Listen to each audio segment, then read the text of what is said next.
Hello, girls, guys, or otherwise. This is Rich with your Witchy Book Club series.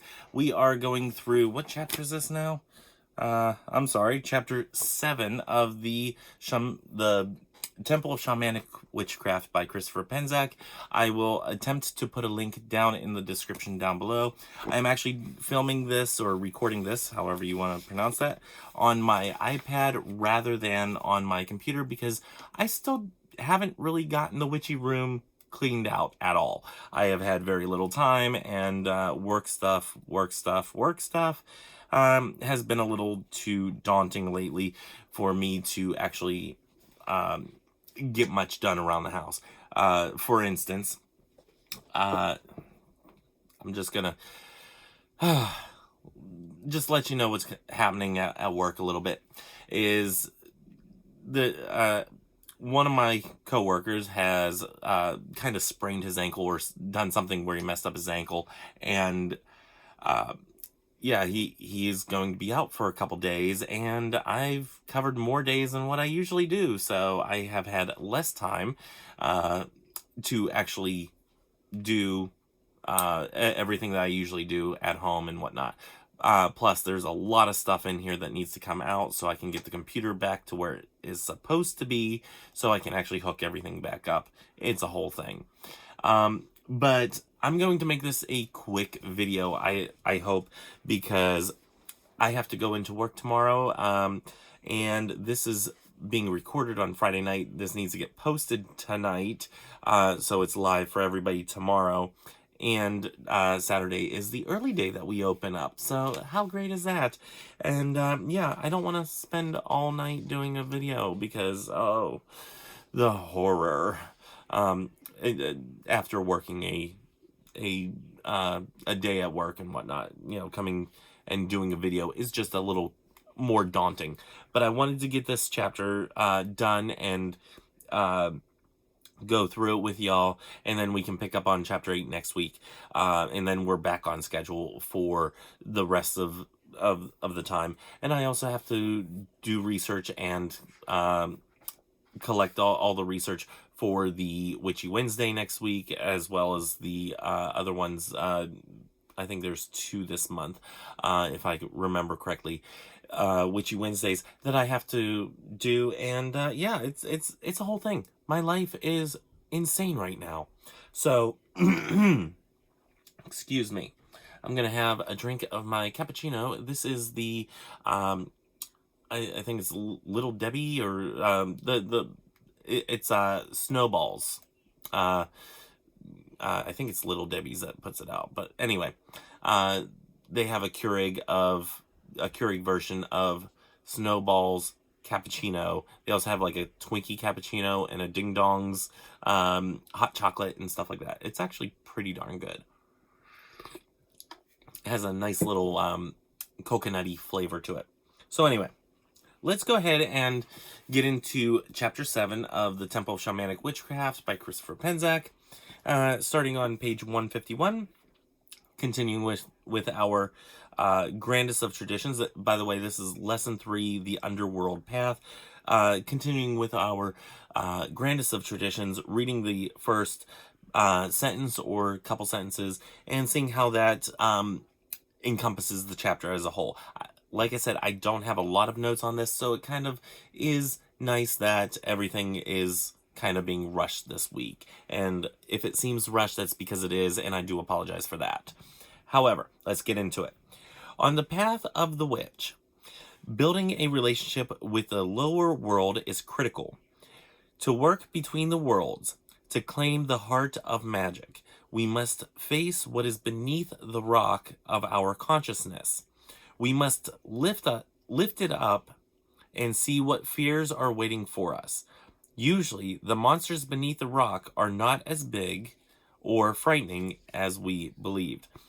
And I like the way that he encompasses this whole chapter in these couple of sentences, because it is so true that whenever, and we'll get into that here in a minute, I do believe I have that in my notes, as what is on in the underworld we think of as evil, or not as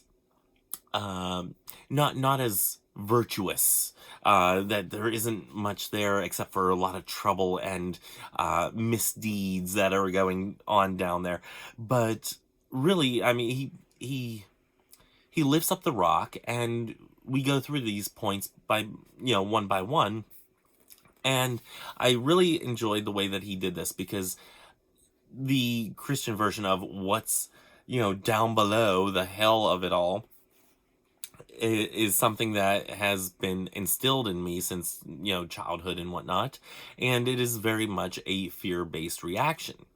However, whenever you lift it up and you see what's really there, that you're really dealing with, it's not that bad. It's not that that it's not evil. It's not malicious. It is actually fairly mundane, as far as everything goes. It's not this evil underworld that is thought to have existed.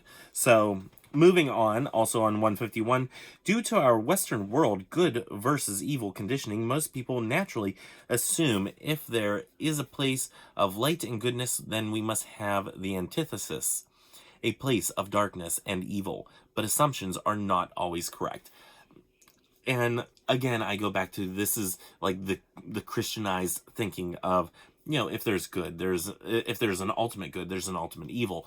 But thinking about that, you also think of, well, it doesn't have to be that way, and it might not be that way. We think sometimes in these binary ways, and even, things such as binary genders are not so. And, continuing that thought process through, if we were wrong about gender, or genders and whatnot, then we can also be wrong about an ultimate good or an ultimate evil. And these are things that I'm still trying to wrap my head around. And, I got to be patient with myself on this. You can't do it all at once, and you can't learn it all at once, and you can't digest it into your mind and apply it to your life all at once. It just doesn't happen that way. Moving on to 152, just because something is from the underworld or dark does not mean it's evil, harmful, or dangerous. Again, an important thing, and I'm going to probably harp on this the majority of this chapter, this lesson, that, it's not always dark and dangerous. For instance, one of the first things that he describes here as being related to the underworld are the ancestors. Now, I have done a lot of ancestral work. A big part of my early practice was dealt with the ancestors, or the ancestral realm, doing my own genealogy and my own ancestral research. And I want to read a couple things on page 142. The ancestor territory is not to be confused with earthbound spirits and ghosts. And I totally agree. There are differentiations between ones that are trapped here because they have not moved into the light to move on to the hereafter, and are kind of stuck here, whether it be because they have unfinished business, they don't want to leave a certain area, a certain person, a certain thing, and that is important to note. And also on 154 is shamans visit the realm of the ancestors to get guidance and teachings from those who have walked the path before. And this wasn't a big part of my practice with the ancestors. A lot of my practice with the ancestors was not only to get their advice, but and get teachings that they have to pass on, but also to help incorporate their energy into my workings. And by that I mean you ask them to give part of their energy, or part of their magics, if you will, into the practice that you are doing, the spell work that you're doing, to help give it an extra boost.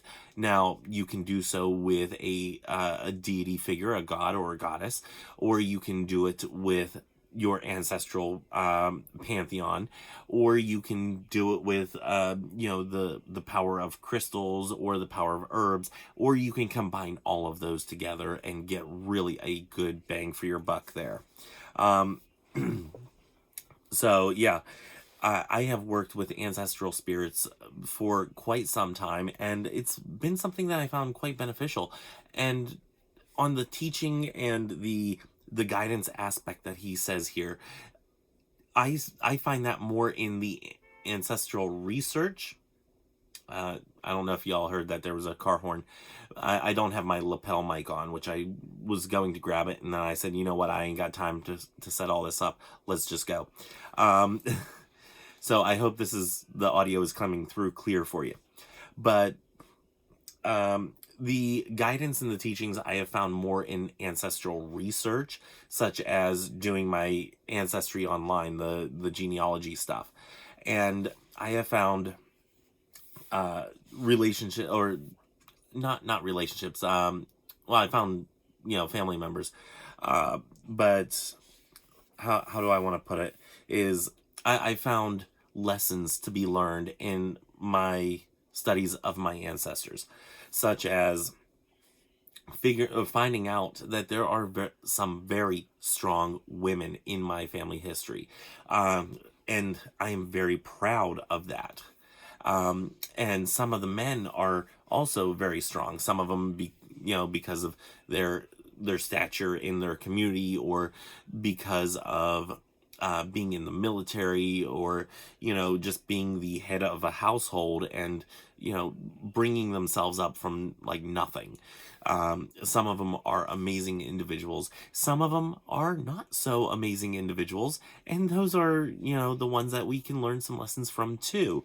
And I find more guidance and teachings coming from the documents that you find, and the stories that you read, and the newspaper articles that you can find on some of them. I find that guidance in those things. Doesn't mean I cannot find that guidance through meditation and going to my ancestors in the underworld, the underworld plane, but I have found that in other ways as well. So I just wanted to point on that. Moving on to page 161. Many witches refer to their special pet as their familiar, particularly if they have an unusual magical or psychic relationship with that pet. Absolutely, totally agree. As many of you know, Jelly, who is not filming with me today, she's not recording with me. I think it's because my husband took the cat food upstairs. She's eating, she's feasting, with some fancy feast. But excuse me. Yeah, that's where she's at right now. So, and the dogs are probably standing guard of the door to wait until Papa comes out, so they can go out and play and whatnot. But I told him I said it would be a minute. Moving on to page 165. Some say you will offend or lose animals. Some will say you will offend or lose the animal spirit if you reveal it, but I don't agree. And my only note on this is I've seen this with others and their working partners, as in deities. Some people are really tight-lipped about what deity or deific figures they work with, because they find it incredibly personal. And I get that. I understand that it can be a very personal experience. It can be a very intimate relationship with a deity figure. But I don't know if it's because of that intimate relationship, or if it's because of the fact that they think it might be it might be bad luck, or might offend the spirit, the deific spirit, the deity that they work with, if they were to share that name. I don't know what the reasoning is behind that, but I have seen that with some people. And I don't think that there's any reason that a any figure, should be offended if you say, hey, I'm working with this figure. I I don't know of any that would be angry or offended um or anything of that nature. But I could be wrong. I don't know all the deities out there, so it could be that I just don't know such deity. Moving on to page 174, he says, my own personal theory, based on my experiences and what my fairy allies have told me, is that the fairy folk are lower world beings in partnership with creation. They reside in the underworld. If all things have their parallels in the three worlds, fairies act as lower selves in nature, while nature spirits and elementals reside in the middle world. Devas are much like the higher selves of nature, residing closest to the angels. Through a balance of all three, nature continues and thrives. Humanity is capable of being conscious in all three realms of creation and must act as stewards and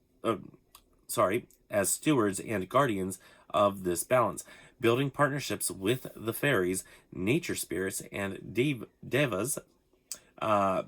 Witches in particular are charged with this stewardship. Some myths say they share ancestral blood with the Fae. And the reason I picked this paragraph out here, which I usually don't pick paragraphs out, is because I like this explanation as to the fairies, the Fae, and what their role is on each individual realm. I think that is a nice way to put it.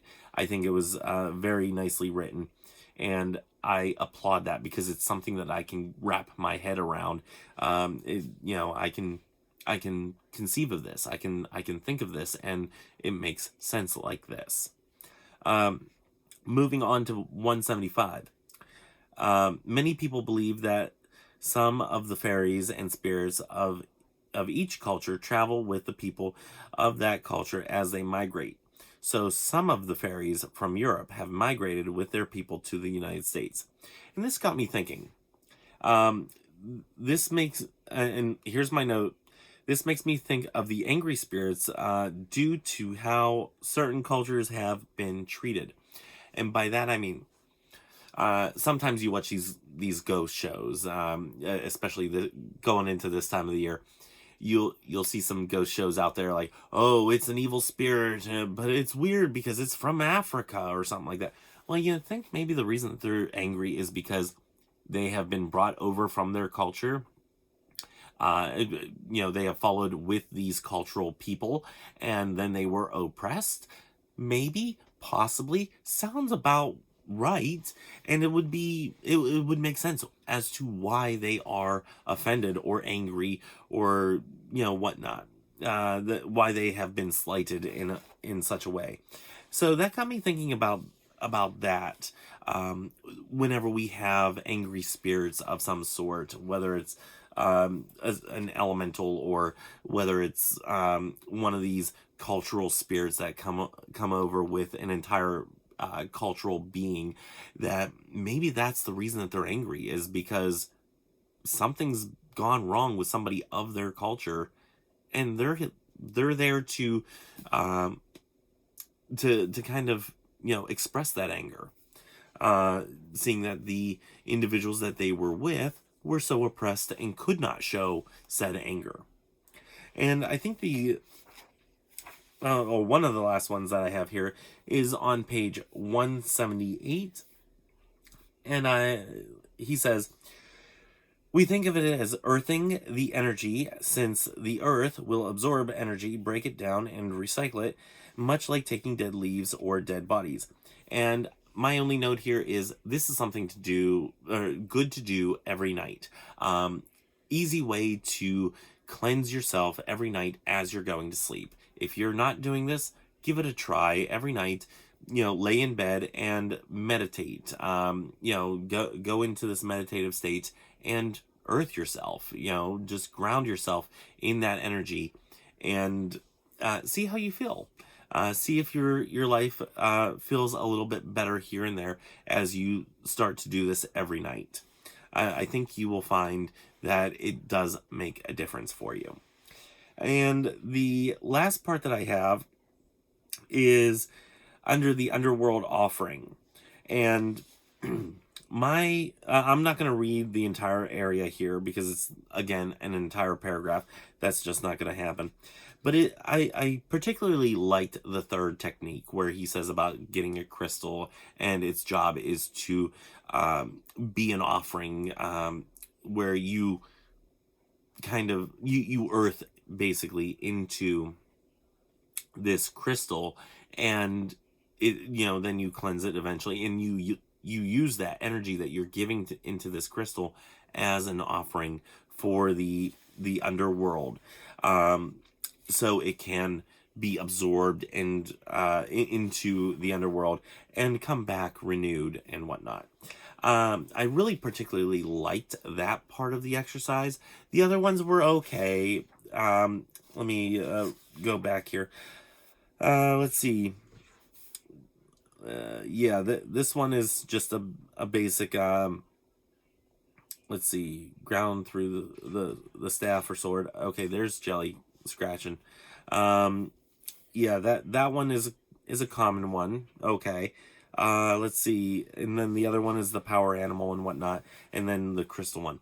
I like the crystal one. It's something that if you have a crystal that you work with for a specific reason, such as I think he said in here, quartz, that would be a very good one. I actually have a very large quartz that I would actually like to try this with. So yeah, that was a little note for me on that one of something that I would like to do. But that's all that I have for chapter 7.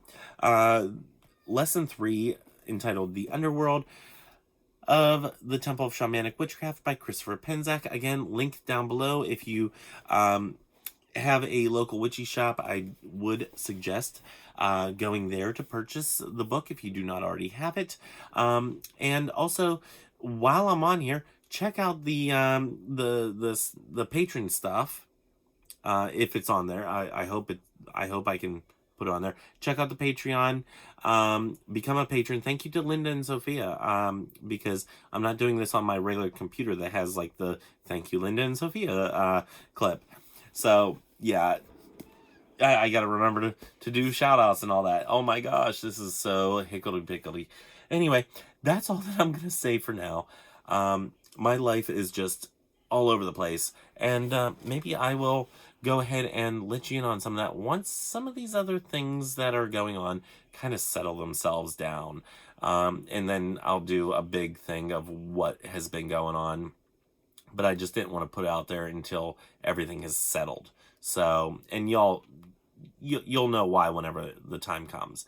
I think my patrons already know. Anyway, pretty sure. But if they don't, they can always ask me on Patreon, and I would tell them. So yeah, anyway, that's all that I have. Until next time, may you have love, hugs, and ladybugs.